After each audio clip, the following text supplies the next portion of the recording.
Hello students, welcome to my channel CWC chemistry with concepts. आज की video में मैं आपके लिए रिवीजन सीरीज लेकर आई हूँ ऑर्गेनिक केमिस्ट्री की। इसमें हम इंपॉर्टेंट रिएक्शंस जो 12th के बोर्ड एग्जाम्स में आते हैं वो सारे रिएक्शंस मैंने एक साथ लिखे हुए हैं और आपको एक साथ बताने जा रही हूँ। उम्मीद करती हूँ आपके एग्जाम्स के लिए हेल्पफुल रहेंगे। आपको अच्छा लगे तो लाइक कीजिएगा, अपने फ्रेंड्स को शेयर कीजिएगा। फर्स्ट रिएक्शन जो है हमारा डार्जन रिएक्शन है। मैंने हिंदी और इंग्लिश दोनों में लिखा हुआ है। मैं आपको पहले भी कह चुकी हूँ अपनी वीडियोस में कि नेम जो है केमिस्ट्री में हिंदी में हो या इंग्लिश में हो सेम रहता है। डार्जन रिएक्शन क्या होता है वो देखिए।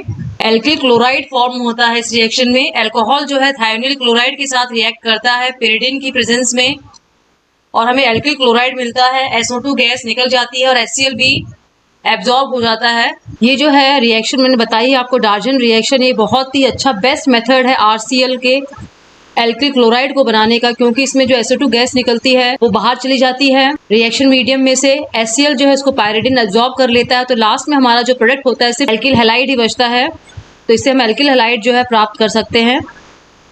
नेक्स्ट है डाउ प्रोसेस। ये फिनॉल के फॉर्मेशन का प्रोसेस है। बेंजीन जो है इस प्रोसेस में हम फिनॉल का फॉर्मेशन करते हैं। बेंजीन का रिएक्शन HCl और O2 के प्रेजेंस में होता है। CuCl2 FeCl3 और NaOH को हम काम में लेते हैं तो फिनॉल हमारा बन जाता है और साथ में NaCl निकल जाता है। जो रिएक्शन एक स्टेप में मैंने बताया है वो एक्चुअली दो स्टेप में होता है। फर्स्ट स्टेप जो है उसमें बेंजीन और HCl का रिएक्शन होता है ऑक्सीजन के साथ में और वाटर का मॉलिक्यूल निकलता है और हमारा बेंजिल क्लोराइड फॉर्म होता है। ये हमारा बेंजिल क्लोराइड है। ये बेंजिल क्लोराइड फिर NaOH से रिएक्शन करके फिनॉल देता है। Na और Cl यहाँ से निकल जाते हैं NaCl के फॉर्म में। ये हाई टेम्परेचर और हाई प्रेशर पे होती है। 623 केल्विन और 300 एटमॉस्फेरिक प्रेशर पे ये रिएक्शन कंप्लीट होती है। नेक्स्ट है गॉटरमैन रिएक्शन। इस रिएक्शन में फिनॉल का रिएक्शन होता है HCl और HCN के साथ में ZnCl2 और वाटर की प्रेजेंस में हमें जो है p हाइड्रोक्सी बेंजल्डिहाइड मिलता है। ये p हाइड्रोक्सी बेंजल्डिहाइड है। ये भी 2 स्टेप प्रोसेस है। फर्स्ट स्टेप में HCl और HCN आपस में रिएक्शन करते हैं और हमारा क्लोरो एल्डमिन मिलता है। ये हमारा क्लोरो एल्डमिन है। क्लोरो एल्डमिन जो फॉर्म हुआ है फर्स्ट स्टेप में वो रिएक्शन करता है फिनॉल के साथ में सेकेंड स्टेप में। ये फर्स्ट स्टेप है, ये सेकेंड स्टेप है। और क्लोरो एल्डमिन का Cl जो है वो फिनॉल के H को निकाल लेता है और जो बचा हुआ प्रोडक्ट है वो ये वाला पूरा जो है यहाँ जाकर बेंजीन में अटैच हो जाता है और हमें इस तरह का प्रोडक्ट मिलता है। इसका हाइड्रोलिसिस होता है, जल अपघटन होता है 2 वाटर के मॉलिक्यूल की प्रेजेंस में और अमोनिया निकल जाता है। ये हमारा अमोनिया है जो निकल जाएगा इसमें। इसका हाइड्रोलिसिस होगा, जल अपघटन को हाइड्रोलिसिस कहते हैं। बच्चों सारी रिएक्शंस आपको बड़ी क्लासेस में इंग्लिश में ही देखने को मिलेंगी, तो मैं जो वर्ड काम में ले रही हूँ आप बार बार सुनेंगे, आपको इसकी हैबिट हो जाएगी। और ये 2H जो है वो यहाँ C से अटैच हो जाएंगे, हमें इस तरह का प्रोडक्ट मिलेगा।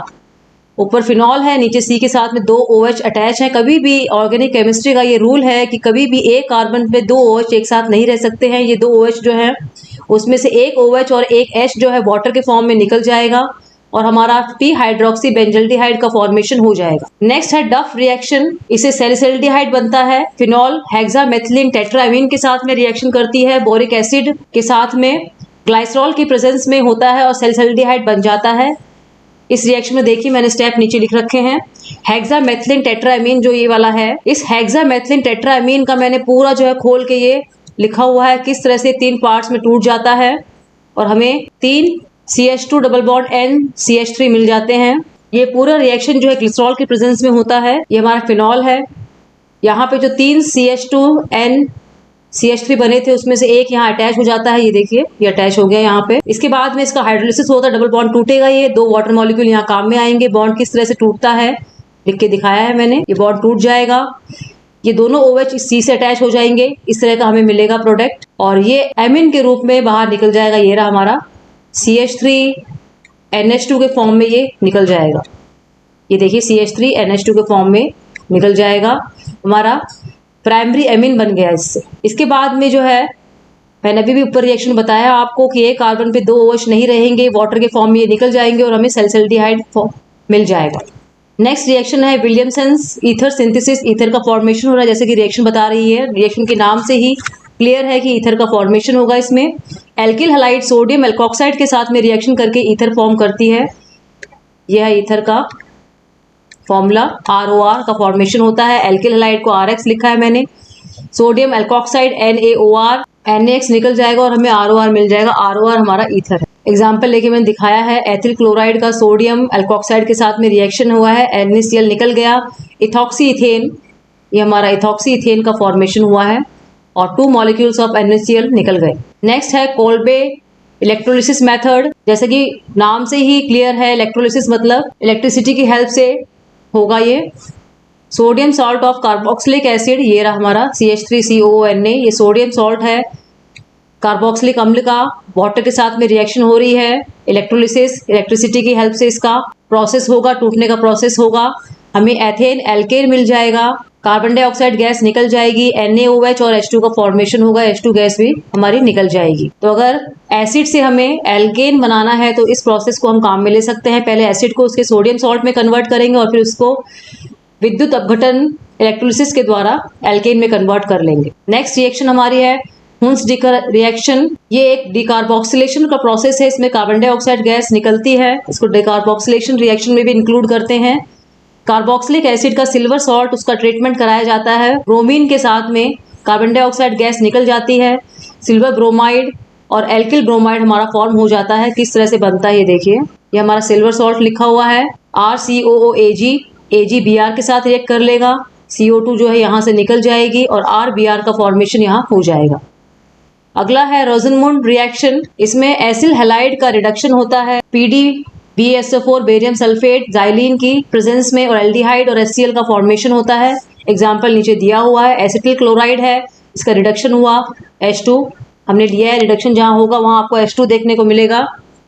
प्लेडियम और बेरियम सल्फेट जाइलिन की प्रेजेंस है, ये हमारा एल्डिहाइड बन गया और HCl का मॉलिक्यूल हमारा निकल जाएगा। नेक्स्ट हमारी रिडक्शन की रिएक्शन है, एक क्लेमेंसेंस रिडक्शन है। ये एल्डिहाइड और कीटोन जिसमें कार्बोनिल ग्रुप होता है उसका रिएक्शन, उसका रिडक्शन होता है। Zinc Hg, conc HCl, सांद्र HCl के प्रेजेंस में हमें एल्केन मिलता है, वाटर का मॉलिक्यूल निकल जाता है। एग्जाम्पल लिया हुआ है मैंने कीटोन का, किस तरह से 4 हाइड्रोजन जो इसमें काम आते हैं और किस तरह से CO वाला बॉन्ड टूटेगा यहाँ दिखा रखा है मैंने। H2O यहाँ से निकल जाएगा और ये CH2 यहाँ बन जाएगा। CH3 का फॉर्मेशन हो जाएगा और वाटर का मॉलिक्यूल बाहर निकल जाएगा। ये हमारा एल्केन है, प्रोपेन है ये। नेक्स्ट है स्टीफन रिडक्शन। ये भी एक रिडक्शन का प्रोसेस है। इसमें एल्डिहाइड का फॉर्मेशन होता है एल्किल साइनाइड से। एल्किल साइनाइड का रिएक्शन हमने हाइड्रोजन के साथ में किया है क्योंकि रिडक्शन का प्रोसेस है। SnCl2 कॉन्क HCl की प्रेजेंस में किया है। एल्डिहाइड का फॉर्मेशन हो जाएगा और अमोनिया गैस हमारी निकल जाएगी यहाँ से। एग्जाम्पल लिया है मैंने, एल्किल साइनाइड को RCN के फॉर्म में लिखा हुआ है। एक बॉन्ड टूटेगा, H और H ऐड हो जाएंगे दोनों साइड में, ये हमें मिलेगा। 2 बॉन्ड हो गए, H यहाँ ऐड कर दिया, H N के साथ में ऐड कर दिया। अब जो है 2 वाटर मॉलिक्यूल जो है वो यहाँ काम आएंगे, दोनों बॉन्ड टूट जाएंगे। हमें पता है कि N जो है वो इलेक्ट्रोनेगेटिव है ज़्यादा, कार्बन के कंपैरिजन में इस पाई बॉन्ड के इलेक्ट्रॉन को अपनी तरफ खींचेगा। इस पे पार्शियल नेगेटिव का निशान आ जाएगा और कार्बन पे पार्शियल पॉजिटिव का निशान आ जाएगा। वाटर के मॉलिक्यूल को हम HOH के फॉर्म में लिख सकते हैं। OH पे माइनस का निशान होता है, H पे प्लस का निशान होता है। OH वाला जो पार्ट है ये प्लस वाले पार्ट के यहाँ ऐड हो जाएगा और H प्लस वाला पार्ट है वो माइनस वाले पे ऐड हो जाएगा। ये हमारा NH3 अमोनिया निकल जाएगा और ये जो प्रोडक्ट फॉर्म हुआ है हमारे एक कार्बन पे 2 OH आ गए हैं। अभी मैंने ऊपर 2-3 रिएक्शन में आपको बताया है कि कभी भी कार्बन के ऊपर 2 OH एक साथ नहीं रहते हैं, इसलिए वाटर का मॉलिक्यूल यहाँ से निकल जाएगा और हमें एल्डिहाइड मिल जाएगा, साथ में अमोनिया गैस हमें मिलेगी। नेक्स्ट है एल्डोल कंडेंसेशन। एल्डोल कंडेंसेशन जो एल्डिहाइड और कीटोन देते हैं उनके अंदर अल्फा हाइड्रोजन का होना बहुत कंपल्सरी होता है। अल्फा हाइड्रोजन होता क्या है, ये हमारा कार्बोनिल ग्रुप है। इसके पास में जो अटैच कार्बन होता है ये हमारा अल्फा कार्बन होता है और इससे अटैच जो हाइड्रोजन होते हैं वो हमारे अल्फा हाइड्रोजन होते हैं। तो जहाँ पर अल्फा हाइड्रोजन प्रेजेंट होते हैं वहाँ पर एल्डोल कंडेंसेशन की रिएक्शन हमें दिखाई देगी, चाहे वो एल्डिहाइड हो चाहे कीटोन हो। जब अल्फा हाइड्रोजन वाले एल्डिहाइड और कीटोन को डिल्यूट NaOH के साथ रिएक्शन करवाते हैं तो हमें अल्फा बीटा अनसैचुरेटेड एल्डिहाइड, जिसको क्रोटोनेल्डिहाइड कहते हैं, मिलता है। रिएक्शन देखिए कैसे होंगे। 2 मॉलिक्यूल जो है एल्डिहाइड के, एक मॉलिक्यूल ये रहा, एक मॉलिक्यूल ये रहा, आपस में कंडेंस होने के लिए, संघनित होने के लिए पास में आते हैं। ये जो है सेकेंड मॉलिक्यूल जो है जैसे ही इसके नज़दीक आता है ये H प्लस जो है इस O से अटैच हो जाता है और इस कार्बन पे माइनस का निशान आ जाता है। जो फॉर्मेशन होता है हमारा, ये सारा प्रोसेस जो है डाइल्यूट NaOH के प्रेजेंस में होता है। इस तरह का हमें प्रोडक्ट मिलेगा। ये H जो है यहाँ O के साथ में अटैच हो जाएगा, ये देखिए अटैच हो गया। और ये CH2 बच जाएगा, ये CH2 है, साथ में CHO है, क्योंकि यहाँ माइनस का निशान था, ये यहाँ इस प्लस पे आके अटैच हो जाएगा, तो हमें ये प्रोडक्ट मिल जाएगा। क्योंकि इसमें अल्कोहल और एल्डिहाइड ग्रुप दोनों एक साथ प्रेजेंट हैं, इसलिए इसका नाम एल्डोल है। मेरे पहले की वीडियोस में मैं ये रिएक्शन आपको बता चुकी हूँ। ये देखिए यहाँ जो फॉर्मेशन हुआ है, इसमें एक अल्कोहल ग्रुप है, एक एल्डिहाइड ग्रुप है, इसलिए इसका नाम एल्डोल होता है। ALD जो है एल्डिहाइड से आएगा, OL जो है अल्कोहल से आएगा।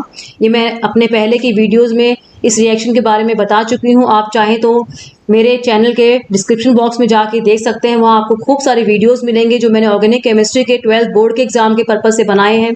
सारे इंपॉर्टेंट क्वेश्चंस मैंने वहाँ इंक्लूड किए हैं, आप वहाँ लिंक देखकर उनको सॉल्व कर सकते हैं, जिससे आपको काफ़ी हेल्प मिलेगी। ये जो एल्डोल बनता है, इसको हीट करने पे इसमें वाटर का मॉलिक्यूल निकल जाता है और एक जो है बीच में डबल बॉन्ड आ जाता है।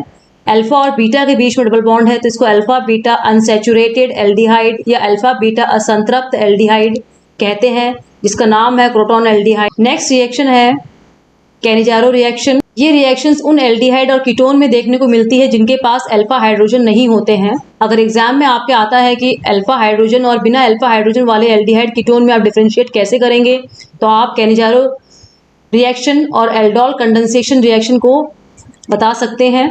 जिन एल्डिहाइड में अल्फा हाइड्रोजन होता है वो एल्डोल कंडेंसेशन वाली रिएक्शन देंगे, और जिनमें अल्फा हाइड्रोजन नहीं होता है वो कैनिजारो रिएक्शन देंगे। इसमें एक एल्डिहाइड का मॉलिक्यूल जो है, दो मॉलिक्यूल लेंगे हम एल्डिहाइड का। एक एल्डिहाइड के मॉलिक्यूल का ऑक्सीडेशन हो जाता है और वो हमारा एसिड में कन्वर्ट हो जाता है। इसका ऑक्सीडेशन होता है तो ये एसिड में कन्वर्ट होता है। और एक एल्डिहाइड का जो है वो रिडक्शन होता है और वो अल्कोहल में कन्वर्ट हो जाता है। ये देखिए, ये रिडक्शन होगा तो ये अल्कोहल में कन्वर्ट हो जाएगा, और इसका ऑक्सीडेशन होगा तो ये एसिड में कन्वर्ट हो जाएगा। दो एल्डिहाइड के मॉलिक्यूल यहाँ काम में आते हैं। कॉन्क NaOH की प्रेजेंस में जब रिडक्शन होता है तो फॉर्मिक एसिड, क्योंकि मैंने फॉर्मेल्डिहाइड लिया है तो फॉर्मिक एसिड और मेथनॉल बनेगा। साथ में ये सोडियम सॉल्ट जो है वो निकल जाएगा, वाटर का मॉलिक्यूल निकल जाए। नीचे मैंने कुछ एग्जांपल्स दे रखे हैं उन कंपाउंड्स के जो कैनिजारो रिएक्शन देते हैं। एग्जाम में कभी कभी पूछ लेते हैं कि कैनिजारो रिएक्शन देने वाले कुछ एल्डिहाइड्स के नाम बताइए। तो ये है SCHO फॉर्मेल्डिहाइड, बेंजीन पे CHO ग्रुप लगा हुआ है बेंजल्डिहाइड, ये क्लोरेल है, और एक ये टर्शरी 3 डिग्री कार्बन वाला एल्डिहाइड है। ये सारे के सारे हैं, इनमें अल्फा हाइड्रोजन एब्सेंट है, अल्फा हाइड्रोजन इनमें नहीं है, इसलिए सारे के सारे जो चारों कंपाउंड मैंने लिखे हैं, चारों एल्डिहाइड के टाइप्स लिखे हैं, ये हमें कैनिजारो रिएक्शन देंगे। नेक्स्ट है टिशनको रिएक्शन। ये रिएक्शन अल्फा हाइड्रोजन होने वाले जिनके पास होते हैं वो, और जिनके पास नहीं होते हैं, दोनों तरह के एल्डिहाइड जो है ये रिएक्शन देते हैं। इसमें एल्डिहाइड का रिएक्शन एल्युमिनियम इथॉक्साइड के साथ में होता है, तो एसिड और अल्कोहल का फॉर्मेशन होता है, जो बाद में आपस में रिएक्ट करके ईस्टर बना लेते हैं। दो मॉलिक्यूल एल्डिहाइड के काम में आते हैं। एल्युमिनियम इथॉक्साइड से रिएक्शन होता है, एसिड बन जाता है और अल्कोहल बन जाता है। इनके अंदर से वाटर का मॉलिक्यूल निकलता है तो हमारा ईस्टर बन जाता है। वाटर का मॉलिक्यूल देखिए कैसे निकलेगा, H यहाँ से निकलता है, मैंने नीचे दिखा रखा है, और OH यहाँ से निकलता है, यहाँ देखिए मैंने दिखा रखा है। जब ईस्टर का फॉर्मेशन होता है तो H हमेशा जो है एसिड में से निकलेगा और OH जो है अल्कोहल से निकलता है और ईस्टर हमारा बन जाता है। नेक्स्ट इंपॉर्टेंट रिएक्शन जो है गैब्रियल थैलामाइड रिएक्शन है। इसमें जो है 1 डिग्री एमीन का फॉर्मेशन होता है। थैलिक एसिड अमोनिया के साथ में रिएक्ट करती है, पहले थैलामाइड बनता है, जिसका रिएक्शन RCl KOH के साथ में होता है तो वाटर का मॉलिक्यूल निकल जाता है, थैलिक एसिड बनती है और एक प्राइमरी एमीन बन जाता है। रिएक्शन किस तरह से होता है मैंने नीचे दिखा रखा है।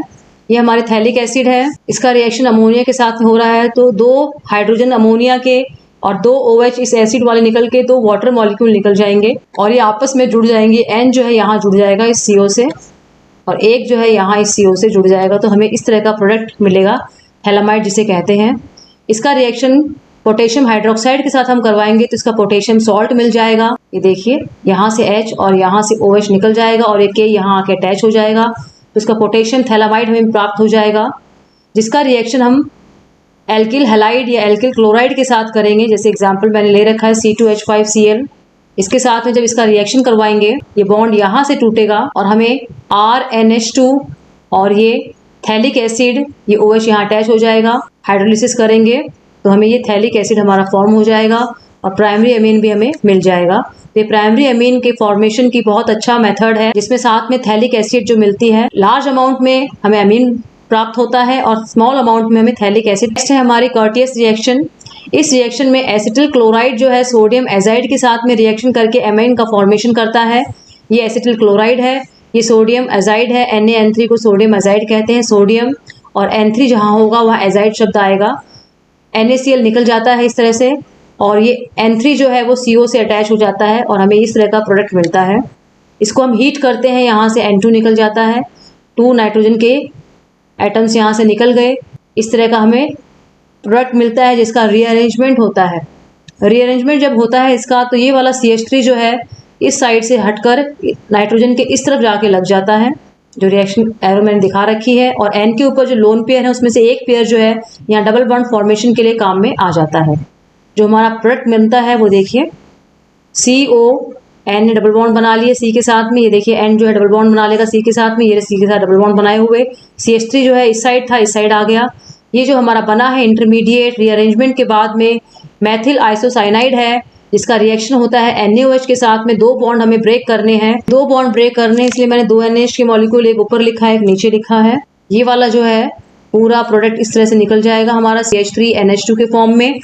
और ये Na2CO3 ये हमारा पूरा जो दिया हुआ है, ये बचा हुआ प्रोडक्ट जो है हमारा, ये Na2CO3 है। ये Na2CO3 ये निकल गया, और ये वाला जो है हमारा, ये वाला एमिन बन जाएगा। ये हमारा एमिन है, ये सोडियम कार्बोनेट है। नेक्स्ट है हॉफमैन मस्टर्ड ऑयल रिएक्शन। इसमें आइसोथियोसाइनेट का फॉर्मेशन होता है। प्राइमरी एमीन का रिएक्शन जो है कार्बन डाइसल्फाइड CH2 के साथ में होता है मर्क्यूरी क्लोराइड की प्रेजेंस में, तो आइसोथियोसाइनेट का फॉर्मेशन हो जाता है। ये हमारी प्राइमरी अमाइन है, 1 डिग्री एमीन। यहाँ पर अल्कोहलिक कार्बन डाइसल्फाइड काम में आती है। मर्क्यूरी क्लोराइड की प्रेजेंस में ये पूरा रिएक्शन होता है। पहले एक इंटरमीडिएट का फॉर्मेशन होता है, ये जो हमारा इंटरमीडिएट बनता है इस तरह से देखिए, ये CH3 CH2 N एक H लगा हुआ है। ये C जो है एक H यहाँ से S के इधर आके लग जाता है। ये C जो है यहाँ N से अटैच हो जाता है। ये देखिए C जो है N से अटैच हो गया, एक H जो है N का यहाँ आके लग गया। अब क्या होगा, जो बॉन्ड है N और H के बीच में, ये वाला बॉन्ड यहाँ ट्रांसफर हो जाएगा, हमारा डबल बॉन्ड बन जाएगा N और C के बीच में। देखिए N और C के बीच में डबल बॉन्ड बन गया है। ये वाला H और S के बीच का बॉन्ड जो है ये भी यहाँ ट्रांसफर हो जाएगा, यहाँ भी डबल बॉन्ड बन जाएगा। ये देखिए डबल बॉन्ड यहाँ भी बन गया, यहाँ भी बन गया, और ये वाला H और ये निकल जाएंगे। ये पूरा जो है ये सारा जो है H2S के फॉर्म में निकल जाएगा। ये देखिए हमारे H2S गैस है, यहाँ डबल बॉन्ड का फॉर्मेशन हो जाएगा, एक डबल बॉन्ड का फॉर्मेशन यहाँ हो जाएगा। ये रहा और ये रहा, इंटरमीडिएट है ये। इसको हीट करने पर HgCl2 मर्क्यूरी क्लोराइड की प्रेजेंस में हमें आइसोथियोसाइनेट मिल जाएगा। ये हमारा आइसोथियोसाइनेट है। नेक्स्ट है वॉलर मेथड। वॉलर मेथड एक बहुत ही अच्छा मेथड है यूरिया के निर्माण के लिए, यूरिया के फॉर्मेशन के लिए। पोटेशियम साइनेट को अमोनियम सल्फेट के साथ में रिएक्ट कराया जाता है, तो अमोनियम साइनेट बनता है, जो रीअरेंजमेंट पुनर्विन्यास के द्वारा यूरिया का फॉर्मेशन करता है। ये हमारा पोटेशियम साइनेट है, अमोनियम सल्फेट के साथ में इसका रिएक्शन हो रहा है। K जो है SO4 को लेके निकल जाएगा K2SO4 के फॉर्म में, और जो बचा हुआ है NH4 KCNO, और जो बचा हुआ है NH4 CNO, ये हमारा फॉर्म हो जाएगा, जिसका रीअरेंजमेंट होगा इसका। और रीअरेंजमेंट होने के बाद में हमें N2H4CO, जिसको यूरिया कहते हैं, यूरिया हमें मिल जाएगी। ये हमारा यूरिया है। नेक्स्ट है फिंकलस्टैन रिएक्शन। फिंकलस्टैन रिएक्शन में एक जो है हैलोजन दूसरे हैलोजन को हटा के लग जाता है। एसीटोन की प्रेजेंस में ये रिएक्शन होती है। एल्किल हैलाइड जो है सोडियम आयोडाइड के साथ में रिएक्ट करते हैं, और आयोडीन जो है वो X को हटाकर यहाँ लग जाता है, और ये NaX के फॉर्म में यहाँ से निकल जाता है। नीचे मैंने दिखा रखा है, अगर मैंने RX की जगह C2H5Cl लिया है तो NaCl निकल जाएगा, I हमारा यहाँ लग जाएगा। ये एथिल आयोडाइड हमारा बन गया। एसीटोन की प्रेजेंस में ये रिएक्शन कंप्लीट होती है। नेक्स्ट है स्वाट रिएक्शन। अगर हम यहाँ सोडियम आयोडाइड की जगह सिल्वर का फ्लोराइड लेंगे और वही एसीटोन की प्रेजेंस में रिएक्शन करवाएंगे एल्किल हैलाइड की, तो इस रिएक्शन का नाम स्वाट रिएक्शन हो जाएगा, और हमें ये देखिए एल्किल फ्लोराइड मिल जाएगा, और साथ में सिल्वर हैलाइड निकल जाएगा। नेक्स्ट जो इंपॉर्टेंट रिएक्शंस हैं 12th क्लास के बोर्ड एग्जाम्स के लिए, वो है Wurtz reaction. Wurtz reaction alkyl halide की बहुत ही इंपॉर्टेंट रिएक्शन है, जिसमें सोडियम और ड्राई ईथर की प्रेजेंस में, शुष्क ईथर की प्रेजेंस में ये रिएक्शन होती है। मैंने हिंदी मीडियम और इंग्लिश मीडियम दोनों बच्चों का ध्यान रखते हुए सारे वर्ड्स इंग्लिश और हिंदी दोनों में लिखे हैं, ताकि दोनों तरह के बच्चे इस वीडियो को देखकर अपने एग्जाम की प्रिपरेशन कर सकें। 2 मॉलिक्यूल एल्किल हैलाइड के 2 मॉलिक्यूल सोडियम के साथ में रिएक्ट करके एल्केन का फॉर्मेशन करते हैं, और सोडियम हैलाइड यहाँ से निकल जाता है। ये हमारे एल्केन के फॉर्मेशन के लिए एलिफेटिक हैलाइड्स के लिए है वुड्स रिएक्शन। नेक्स्ट है फिटिक reaction. Wurtz reaction alkyl halide के लिए था, फिटिक रिएक्शन एरिल हैलाइड्स के लिए है। दो मॉलिक्यूल एरिल हैलाइड के सोडियम के साथ रिएक्ट करते हैं in the presence of dry ether और दोनों बेंजीन रिंग आपस में फ्यूज होकर डाइफेनिल का फॉर्मेशन करती हैं और 2 मॉलिक्यूल NaX के निकल जाते हैं, तब हम इसको फिटिक रिएक्शन बोलेंगे। नेक्स्ट है वुड्स फिटिंग रिएक्शन। इसमें आधा वुड्स रिएक्शन का होगा और आधा फिटिक रिएक्शन का होगा। तो हमने एलिफेटिक हैलाइड जो वुड्स रिएक्शन में लेते हैं वो यहाँ लिया है और एरोमेटिक हैलाइड जो हम फिटिक रिएक्शन में लेते हैं वो मैंने यहाँ दोनों लिए हुए हैं, क्योंकि नाम ही है वुड्स और फिटिक रिएक्शन, तो दोनों का आधा आधा जो रिएक्टेंट है वो इसमें पार्टिसिपेट करेगा। वुड्स में एलिफेटिक हैलाइड, ये हमारा एलिफेटिक हैलाइड है, और फिटिक्स का एरिल हैलाइड पार्टिसिपेट करेगा। 2 मॉलिक्यूल जो है Na के NaCl निकाल लेंगे और हमारा टोलुइन का फॉर्मेशन होगा। ये रिएक्शन भी शुष्क ईथर, ड्राई ईथर की प्रेजेंस में होगी। तीनों रिएक्शन, वुड्स रिएक्शन, फिटिक रिएक्शन और वुड्स फिटिक रिएक्शन जो है एल्किल हैलाइड्स की रिएक्शन है और तीनों ही रिएक्शन जो है ड्राई ईथर की प्रेजेंस में होती हैं। बच्चों, उम्मीद करती हूँ ये सारे रिएक्शंस जो मैंने नेम रिएक्शंस आपको बताए हैं आपके लिए एग्जाम्स में हेल्पफुल रहेंगे और इस वीडियो को देखने के बाद में आपके सारे रिएक्शंस के कॉन्सेप्ट्स क्लियर हो जाएंगे। आपको अच्छा लगे तो लाइक कीजिएगा, अपने फ्रेंड्स को शेयर कीजिएगा और आगे आने वाले वीडियोज़ के जो मैं रिवीजन वीडियोज़ बना रही हूँ उनके नोटिफिकेशंस आपको टाइमली मिलते रहें, इसके लिए बेल आइकन को प्रेस कर दीजिएगा। थैंक यू बच्चों।